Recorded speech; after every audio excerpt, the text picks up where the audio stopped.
പിണറായി മന്ത്രിസഭയിലെ 4 മന്ത്രിമാർ തിരുവനന്തപുരം ലോ അക്കാദമിയിലെ പൂർവ്വ വിദ്യാർത്ഥികളാണ്. നിരവധി മുൻ മന്ത്രിമാരും എംഎൽഎമാരും ന്യായാധിപന്മാരുമെല്ലാം അക്കാദമിയിൽ പഠിച്ച് ഇറങ്ങിയവരാണ്.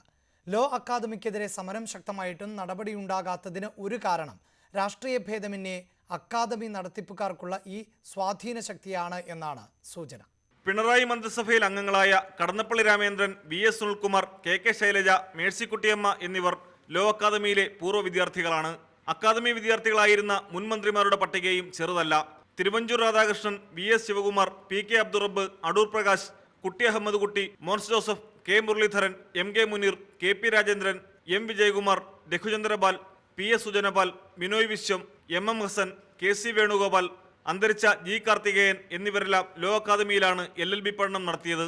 എം.പിമാരായ എം.ബി. രാജേഷ്, കെ രാഗേഷ്, ആന്റോ ആന്റണി, എം.എൽ.എമാരായ V D. Satheesan, M. Swaraj, A M. Arif, E S. Bijimol, Mukesh, Roshy Augustine, B. Sathyan, മുൻ എം.പിമാരായ A P. Abdullakutty, K N. Balagopal, Peethambara Kurup, Francis George, C S. Sujatha, അന്തരിച്ച ജോർജ് ഈഡൻ എന്നിങ്ങനെ ഈ നിര നീളുന്നു.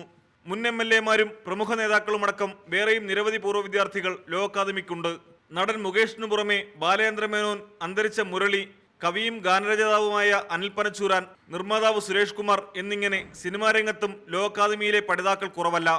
മുഖ്യമന്ത്രിയുടെ special private secretary doctor N.K. Jayakumar law അക്കാദമിയിലെ പൂർവ്വ വിദ്യാർത്ഥിയാണെന്ന് മാത്രമല്ല, അക്കാദമി ഡയറക്ടർ നാരായണൻ നായരുടെ അടുത്ത ബന്ധുവുമാണ്. സുപ്രീം കോടതി ജഡ്ജി ജസ്റ്റിസ് കുര്യൻ ജോസഫ്, ഹൈക്കോടതിയിൽ ന്യായാധിപന്മാരായിരുന്ന K Balakrishnan Nair, K Harilal, Padmanabhan Nair, Satheesh Chandran, Thomas P Joseph, Vinod Chandran എന്നിവർക്ക് പുറമെ നിരവധി ജില്ലാ ജഡ്ജിമാരും മജിസ്ട്രേറ്റുമാരും ഗവൺമെന്റ് പ്ലീഡർമാരും സ്റ്റാൻഡിംഗ് കൗൺസിൽമാരും ഒക്കെ അക്കാദമിയിലെ പൂർവ്വ വിദ്യാർത്ഥികളാണ്. മുൻ DGP പത്മഗിരീശൻ, മുൻ IG PJ അലക്സാണ്ടർ, രാജ്യസഭാ ഉദ്യോഗസ്ഥ കാതറിൻ ജോൺ എന്നിവർ തുടങ്ങി വിവിധ രാജ്യങ്ങളിലും ഇതര സംസ്ഥാനങ്ങളിലും ഉന്നത ഉദ്യോഗങ്ങൾ വഹിക്കുന്നവർ വരെയും പ്രമുഖരായ നിരവധി അഭിഭാഷകരും ലോ അക്കാദമി പാരമ്പര്യം പേറുന്നു.